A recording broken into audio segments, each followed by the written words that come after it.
Ever get the feeling like certain books just, I don't know, appear at the perfect time? Yeah. Like they're speaking to something we're all kind of wrestling with deep down. Yeah. That's the body keeps the score for me.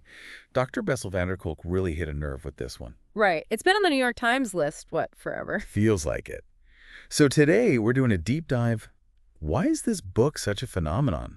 Well, buckle up, because Vanderkolk goes deep, man. We're talking about how trauma, even stuff from years ago, is still messing with us. Okay, but like, how deep are we talking? Cellular level, deep. This isn't just in your head. It reshapes you, your nervous system, your biology, the whole 9 yards. So trauma's not just an event, it's like woven into who we become. Exactly. Think of it this way. Trauma can mess with your amygdala, that part of the brain that handles fear. Right, the fight or flight center. Yep. Trauma can basically put that on overdrive. So little things set you off way easier. That explains why someone who's been through something might overreact to things that seem small to others.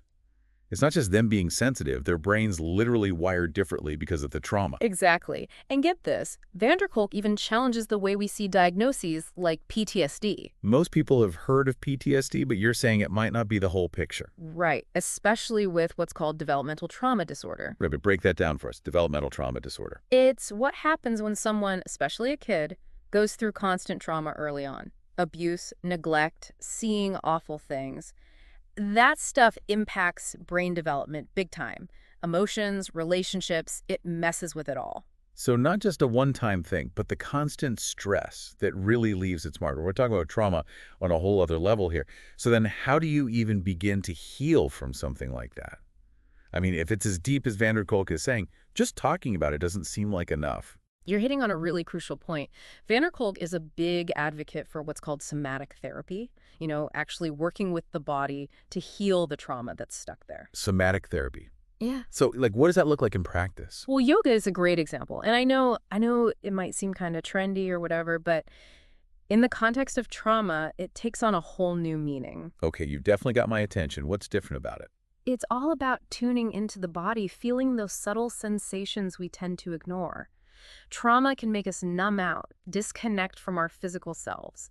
But yoga, with the breath work and the mindful movement, it brings us back to those sensations, helps us regulate our nervous systems again. So it's like reteaching our bodies how to feel safe again after all that. Exactly. And yoga is just one example. There's also neurofeedback.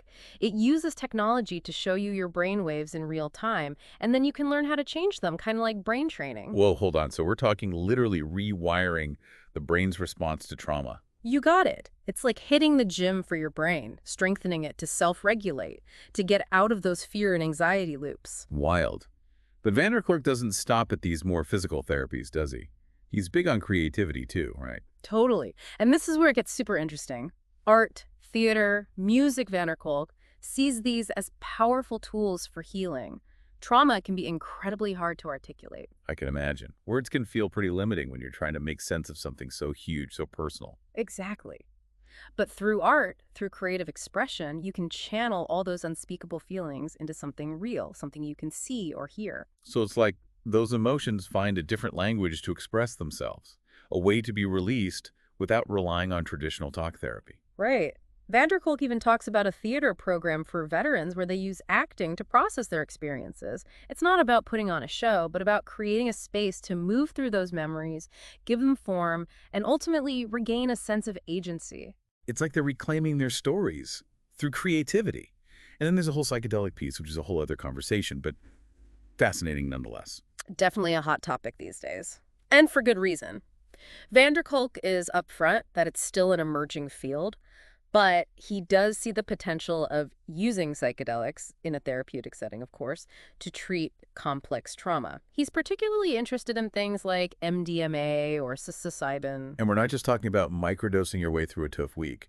This is about using these substances in a very intentional, controlled way to actually go back and process those deeply ingrained memories. That's it. It's about creating a safe space to revisit those memories, but without being completely hijacked by fear, to see things with a little more clarity, a little more objectivity. So with psychedelics, it's almost like you're giving someone a chance to rewrite those old narratives in their brain. Yeah, to kind of hit reset on how their body reacts to those memories. It's a powerful way to think about it.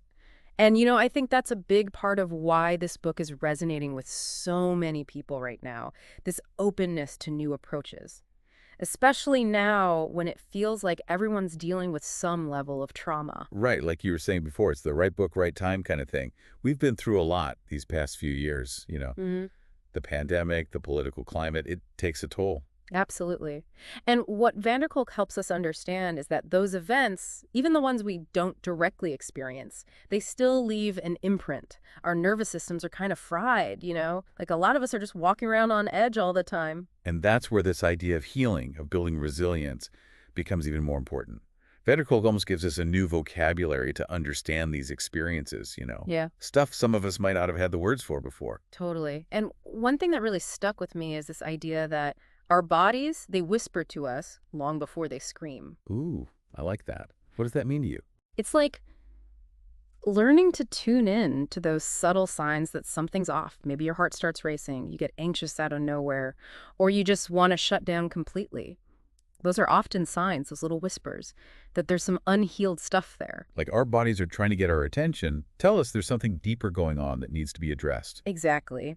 And while this book, The Body Keeps the Score, it's full of amazing science and research, it also empowers you to take charge of your own healing. So for someone listening, someone who's ready to dig into this stuff, what's the most important takeaway? I think it's about approaching yourself, your experiences, with a ton of curiosity and compassion. There's no magic bullet for healing trauma, no one-size-fits-all solution. But by paying attention to your body, exploring different approaches, and really getting to know yourself, you can start to heal those wounds and build a stronger relationship with yourself. Such a powerful reminder. It's about reclaiming your story, honoring your experiences, and trusting in your own ability to heal. So to everyone listening, as you're on your own journey, remember to be kind to yourself. Listen to those whispers, and never underestimate the amazing power of the human spirit to heal. Couldn't have said it better myself. And on that note, we'll leave you with that food for thought. Until next time.